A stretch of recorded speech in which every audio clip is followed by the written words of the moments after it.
Our plan allows for additional funding above and beyond what the Democrats have called for. We have bonding of $20 million a year to go towards this problem, as well as $2.7 million a year in appropriations from the banking fund to help start the program and cover its administrative costs.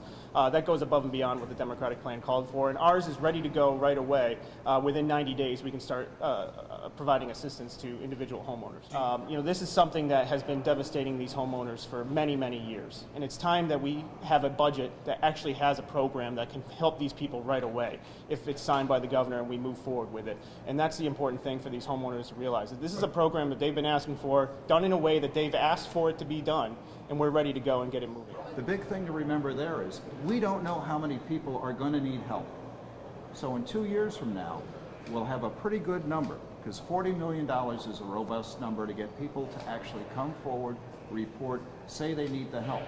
At that point, we'll know what we need to generate in the way of monies to address the issue. What I would say is that we stood ready, willing, and able to pass a bipartisan solution. We stood at the end of session, on the last day of session, on the floor of the House and attempted to amend the call to special session to include this very particular issue, and we were refused by the Majority Leader and the Speaker of the House. So we were ready to work in a bipartisan way. We continue to be ready to work in a bipartisan way if we have to move forward with a compromised budget, and something that we've been looking forward to. But there's a distinct difference between the Democratic plan and the Republican plan, and it's unfortunate that we have to refer to it in those terms, but our plan calls for public input and a public to have a role in being able to shape this program, because we call for the administrator to come back to the Housing and Planning and Development Committee with their plan so that we can vote on it as a legislature.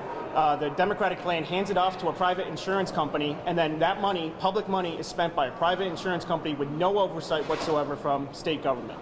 That's a big, distinct difference. The homeowners have a say and have ability to make changes under our plan. Once the Democratic plan takes place, it hands it off to a private insurance company, and there'll be no input from the public. So you think the government knows more about sending out money than an insurance company does? No, I think that the homeowners have been struggling for over 30 years with this issue.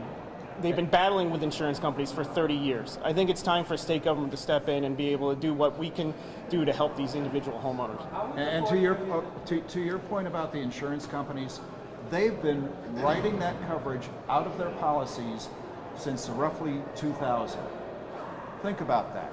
And just a year ago, in June, the insurance commissioner, allowed an insurance company to take that coverage out of their policies. I think it speaks for itself.